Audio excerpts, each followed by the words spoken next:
So it should be A, right? Good. Zabardast.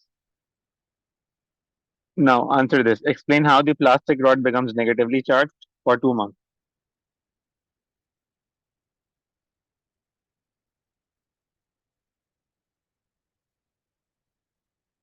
So plastic rod is becoming negatively charged, like, so what should be right?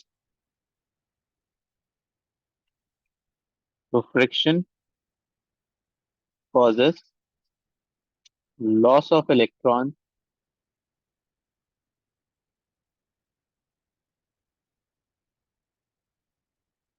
from the piece of cloth.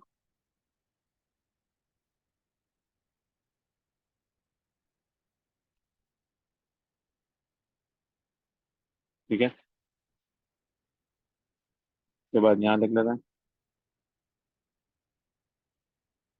which are gained by plastic rod. तो essentially 2 marks होने चाहिए किस चीज के?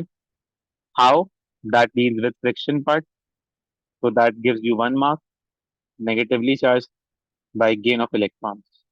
ठीक है, that's the keyword. ठीक है, is this understood?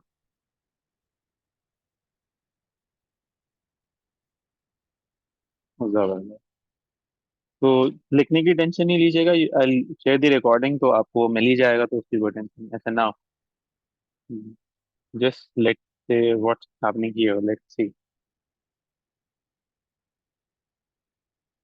ठीक है, यहाँ से ये क्वेश्चन है, we go through it, then I zoom out a bit.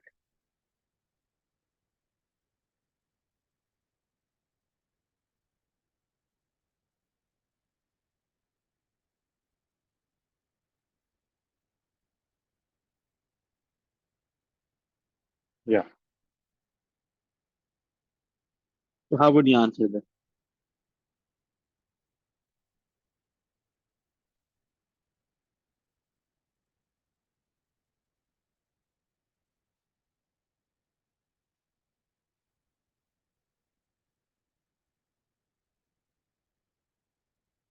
So we are supposed to mark the answers in the chart A, B, C, D.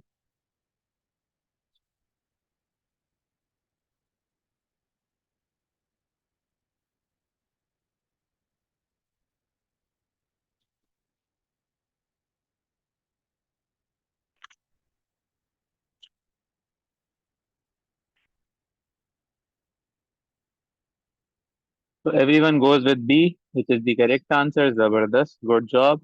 So the student then holds the plastic rod near to a stream of water coming from a tap. The stream of water bends towards the plastic rod. The picture shows the correct arrangement of charges in the stream of water. Put a cross next to your answer, right? So rod was negatively charged. अभी हमने बात की थी that gained electrons. तो charge distribution होगी, negative would attract positive. So positive particles are here, negative are here. ये नहीं हो सकता। अगर ऐसा होता तो वाटर को यूं रिपेल होना चाहिए था, राइट, बिकॉज नेगेटिव चार्जेस आ रहे हैं। ये भी नहीं हो सकता, ये भी नहीं हो सकता, तो विल गो विद बी। ठीक है, बी इज करेक्ट, जबरदस्त। So then, what this was does this say? The student puts the plastic rod into the stream of water and pulls it out. Now, when he holds the plastic rod in the stream of water does not bend. ठीक है, suggest why the stream of water does not bend. आप क्या कहेंगे इसमें? For 1 mark, puts the plastic rod into the stream of water,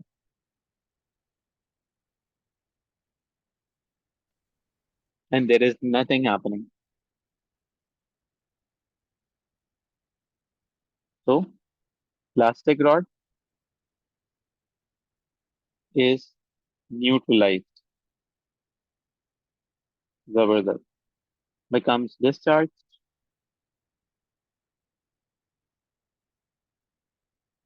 or earth. क्योंकि पानी का कहीं ना कहीं कनेक्शन होगा जमीन के अंदर जाके और things like those, so it can gain the electrons. सो आप किसी भी चीज को अगर डिस्चार्ज करना चाहते हैं, तो डिस्चार्ज करने के लिए अच्छी बात है यहाँ पे डिस्कस हो जाए। We can use water, moisture. एक और चीज भी, we can also heat the substance up. Heating से भी सब्सटेंसेस डिस्चार्ज हो जाते हैं। ठीक है, is this understood?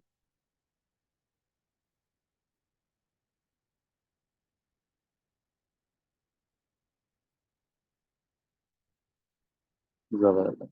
Good.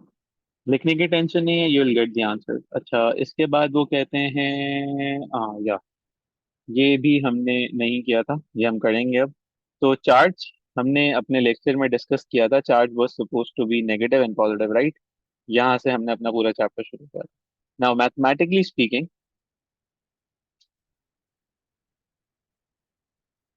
Charge is the product of current times time. So that's charge, that's current,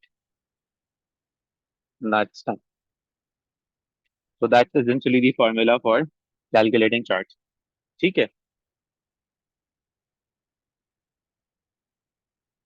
अच्छा, पहली चीज, now what is this charge is basically जिसकी हम बात कर रहे हैं कि हाउ मच पॉजिटिव और how much negative a substance is. अब देखो ना, फॉर एग्जांपल अगर हम ये कहते हैं कि let say we are using a cell, simple cell, ठीक है, उसका एक टर्मिनल होता है पॉजिटिव, एक टर्मिनल होता है नेगेटिव, राइट? अब इस सेल में और एक सिंपल बैटरी में क्या फर्क होगा?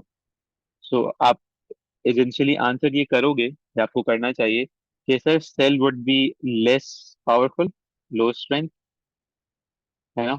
This should be more powerful.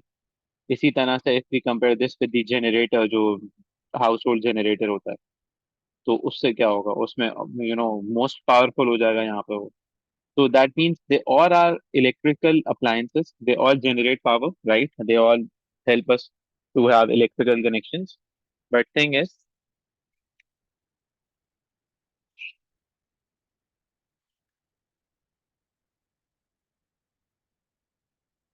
अच्छा तो most powerful would be the generator, less powerful would be the cell, ठीक है। अच्छा, अब अगर मैं आपसे ये कहूँ कि व्हाट डू दे डिफरेंट, तो आपका सिंपल आंसर ये होना चाहिए कि they different the charges. Cell के पास कम चार्ज है, बैटरी के पास थोड़े ज्यादा चार्जेस हैं, और जनरेटर के पास बहुत ज्यादा चार्जेस हैं। If you are using a turbine जहाँ पे पावर जनरेशन हो रही होगी, तो वहां पे चार्जेस और भी ज्यादा होंगे, राइट? तो दैट्स दी चार्ज, क्वांटिफाइबल कि कितना चार्ज है, दैट्स क्यू जिसकी हम बात कर रहे हैं। And how do we measure it? We time it with current times time. ठीक है, इज दिस फॉर्मूला अंडरस्टूड?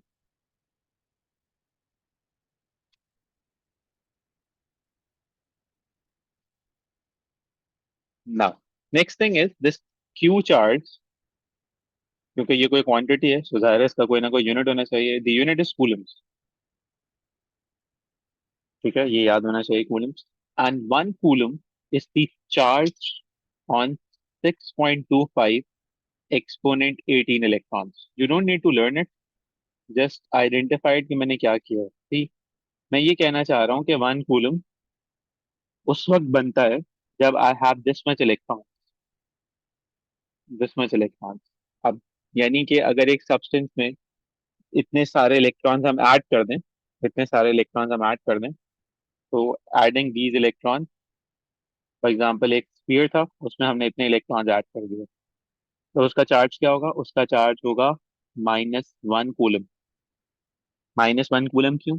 क्योंकि इलेक्ट्रॉन्स के एडिशन से क्या चार्ज आता है? नेगेटिव चार्ज आता है। कितना नेगेटिव चार्ज आएगा? इतने सारे इलेक्ट्रॉन्स ऐड किए हैं, तो -1 कूलम चार्ज आएगा। इसी तरह से एक सब्सटेंस है, उसमें से हमने इतने सारे इलेक्ट्रॉन्स, इतने सारे इलेक्ट्रॉन्स हमने एक्सट्रैक्ट कर लिए, तो उसका क्या चार्ज होगा?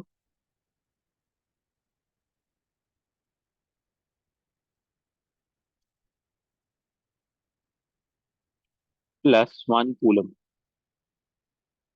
Do we get this?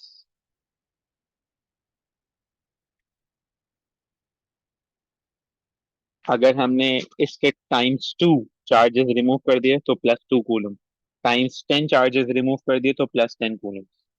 Do we get it? Is this understood to everyone?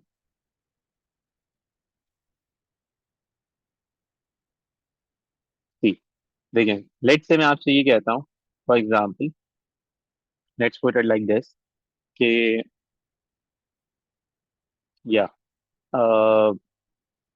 एक सब्सटेंस है, ठीक है, उस सब्सटेंस में से आपने 12 इलेक्ट्रॉन्स बाहर निकाल दिए, तो यू गेट टू नो कि उस पर 12 चार्जेस होंगे, राइट?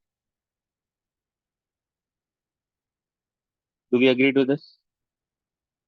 तो इसका चार्ज हो गया +12 charge of electrons, right? We get it? इसको इतना आसान भी तो कर सकता था ना मैं क्यों कह रहा हूँ +12? I could have easily said that this substance is having a dozen positive charges, right?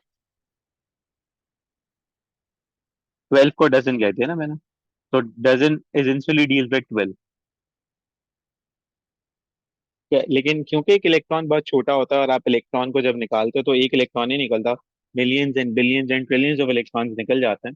तो उसके लिए स्पेसिफिक किया हमने ये वाला नंबर 6.25 एक्सपोनेंट 18। अगर इतने सारे इलेक्ट्रॉन्स निकल जाएंगे तो उसको हम क्या कहेंगे? 1 coulomb.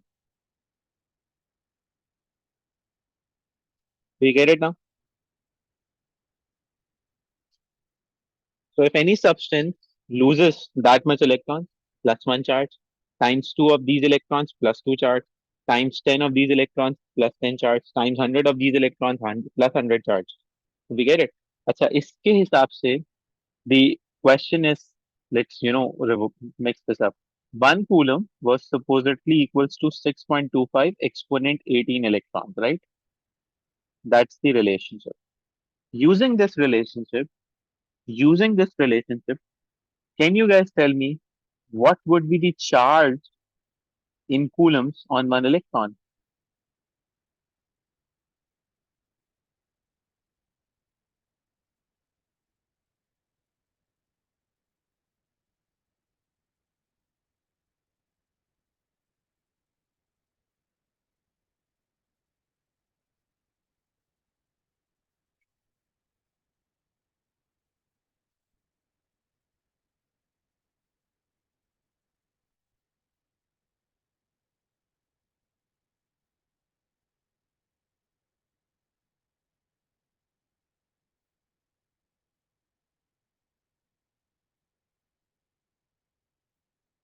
Thinking or not thinking?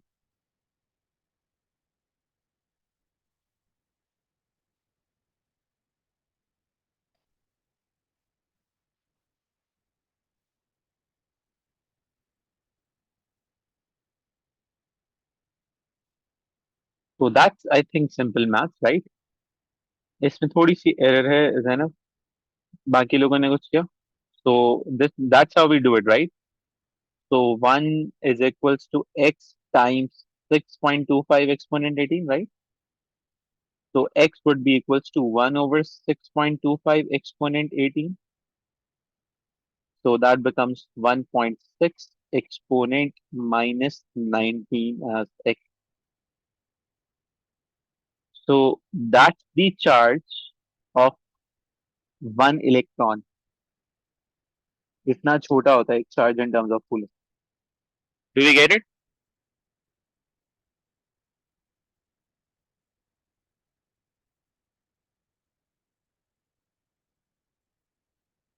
बाकी लोग, उनको समझ में आया?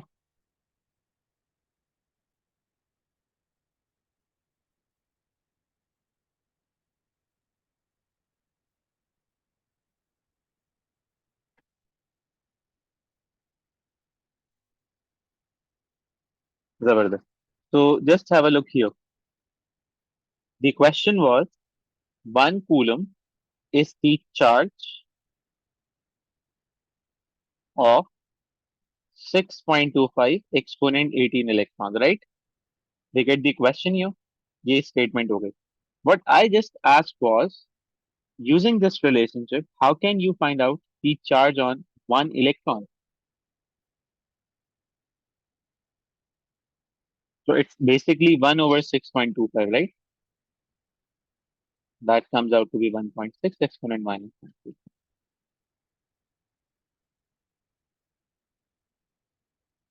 Do you get it?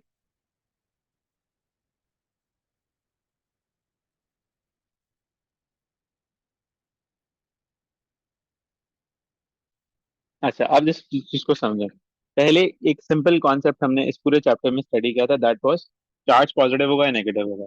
Then हमने कहा कि यार इसको मैथमेटिकली क्वांटिफाई करेंगे तो लेट्स यूज अ फॉर्मूला। तो हमने कहा कि हम बात करते हैं Q is equals to I T को, ठीक है? ये अपने आप बात की। देन वी टॉक्ड अबाउट कि Q चार्ज है और इसको कैलकुलेट कैसे करेंगे। Then we came up with this value here. अब मजे की बात यह है कि how we supposedly calculated this value. तो इसके लिए we can always thank to the one person who ruined our life, that was भाई एवोगेड्रो. नाम सुना है आपने?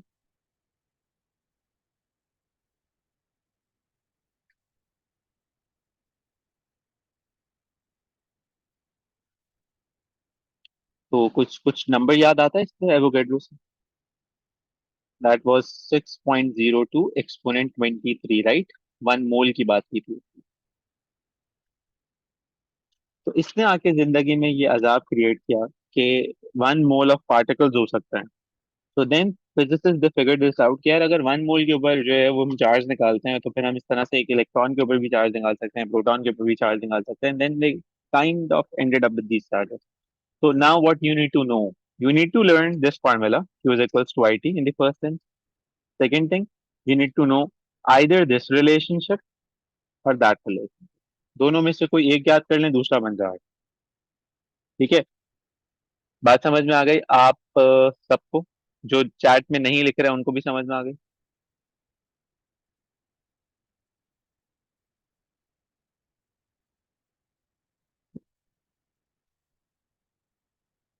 जबरदस्त. So let's erase this. अच्छा, अब आते हैं क्वेश्चन के ऊपर. Question says a torch is a battery and a bulb. The current in its circuit is 0.08 amperes. A का मतलब amperes. So I is 0.08. Calculate the amount of charge. That's Q in 2 minutes. That's time. 2 minutes. Minutes is not the SI unit, it's the non-SI unit. So times it with 60. That is going to be 120 seconds. ठीक है. तो conversion हो गई. Now formula was simple. Q is equals to IT. So I is 0.08 times 120, right? So 0.08 times 120. क्या answer आएगा? That's 9.6 coulomb. Do we get it?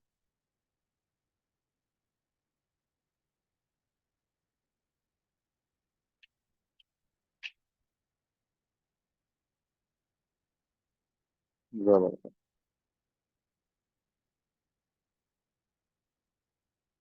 अच्छा, अब इसको जरा पढ़ो, फिर आंसर करना है.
So we all are agreeing to C.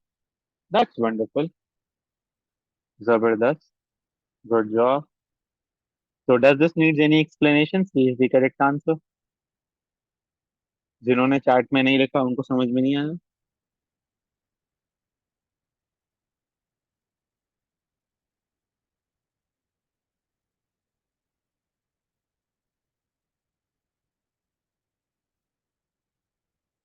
तो बेटा चैट में लिखने में क्या मसला है तुम्हें? गुड. 3 ऑन. चलो, अब आंसर करो इसको. When the dusty metal plate, नहीं particles, नहीं, ये तो पार्ट बी तो इरेज हुआ है. चलो यहाँ से करते हैं. C1. Said what happens to the charge on the dust particles when they settle on the metal plates?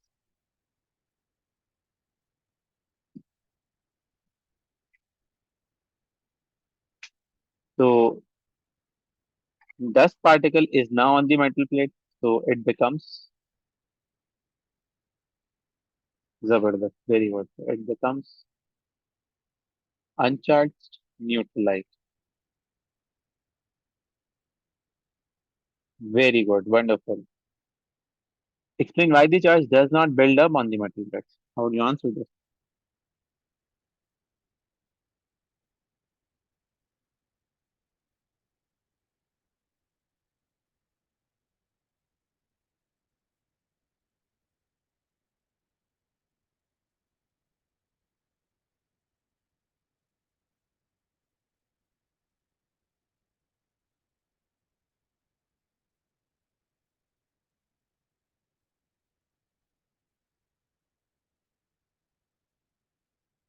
Want me to show you the question again? वो कह रहा है कि मेटल प्लेट्स पे चार्जेस क्यों बिल्डअप नहीं हो रहा?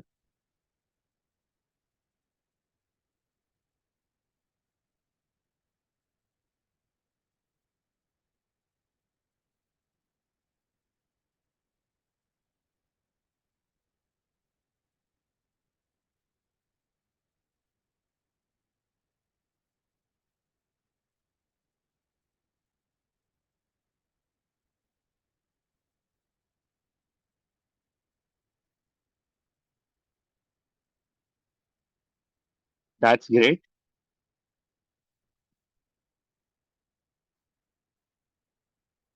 See, metal plates, they don't have voltage. Battery has the voltage, right? So the other part of your answer is correct. They are connected by wires, so there is the flow of charge. So no net charge. Charges are moving. Do we get it?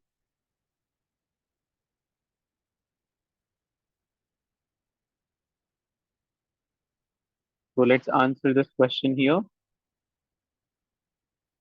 No net charge as the metal plate conducts it to the surface.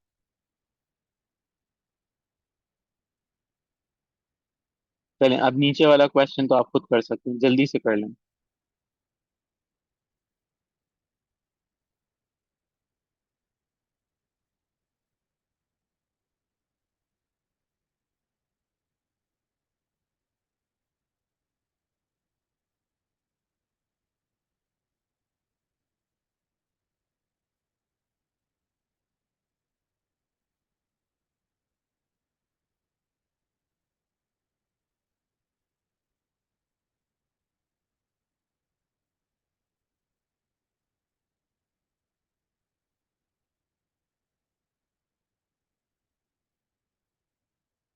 तो 1.2 exponent -3, that's the only catch here.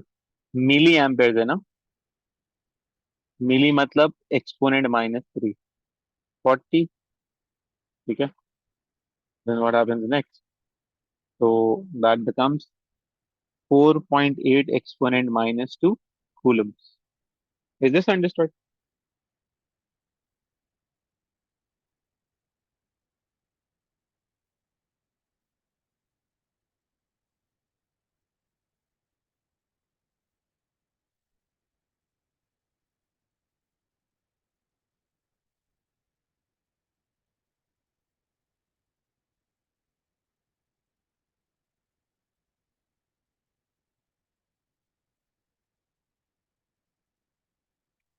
तो you have to fill this up. इसमें बस words हैं, ये charge लिखा हुआ है, ये इलेक्ट्रॉन्स हैं, ये नेगेटिव है, ये न्यूट्रल है, ये पॉजिटिव है. ठीक है. ये प्रोटॉन्स हैं, ये रिपेल है. ये क्या है? ये सब्सटेंस है, I think. इसको फिल करना है बस. चलो करो. जी Alisha, that's the same thing.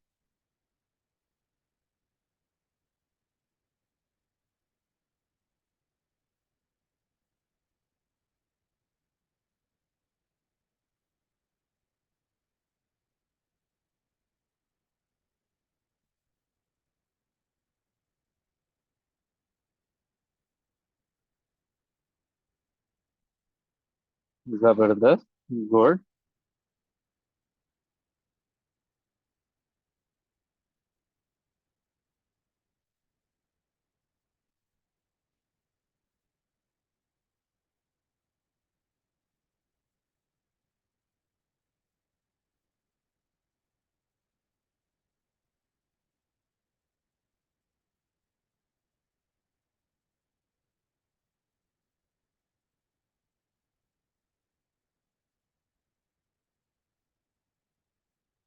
Same charge. Right.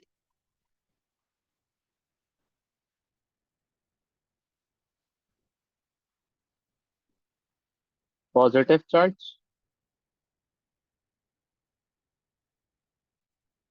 Electron. जबरदस्त. Very good. नेक्स्ट. ये क्या हो रहा है?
अच्छा, बाकी I think you guys are writing, तो मैं इसको कंप्लीट कर देता हूँ। See the question revolves around the फायदा फायदा ऑफ दिस बीइंग चार्ज। अगर हम इसको चार्ज ना करके करें तो उसका क्या नुकसान होगा। सो दे एजेंशियली हेल्प्स अस टू आइडेंटिफाई के अगर हम एक इलेक्ट्रोस्टैटिक स्प्रे कर रहे हैं तो उसका फायदा क्या है चार्ज कर देना, फायदा ये है। तो सबसे पहली चीज तो ये होना चाहिए कि droplets all are positively charge.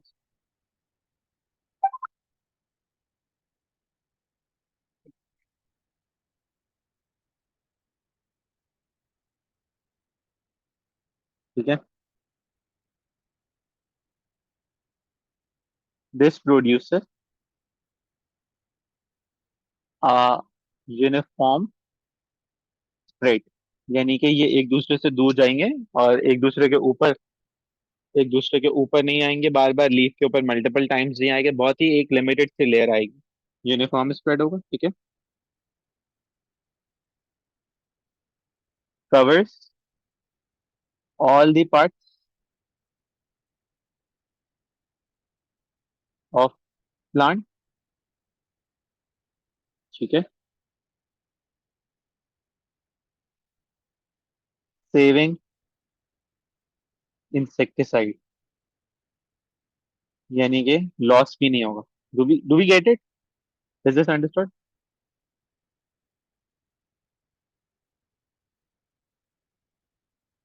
अच्छा, अब असाइनमेंट इसके एक इस तरह का क्वेश्चन पेपर मैं और भेजूंगा जो हमने अपना ग्रुप बनाया उसमें। और जी एग्जैक्टली जैनब। और उसके अंदर आपको क्वेश्चंस आप करने होंगे, जैसे ही आप मुझे क्वेश्चंस के आंसर दोगे मैं मार्किंग स्कीम शेयर कर दूंगा, लेकिन थिंग इज आप सबको मिलके काम करना होगा। यानी कि हम एक दूसरे के साथ लिंक रहेंगे कि भाई आप जल्दी से सबमिट करेंगे, ऐसा नहीं होगा कि हम जो है ना उसको डिले करेंगे अननेसेसरली। ओके, तो let's end this class, see you guys tomorrow इंशाल्लाह। ओके।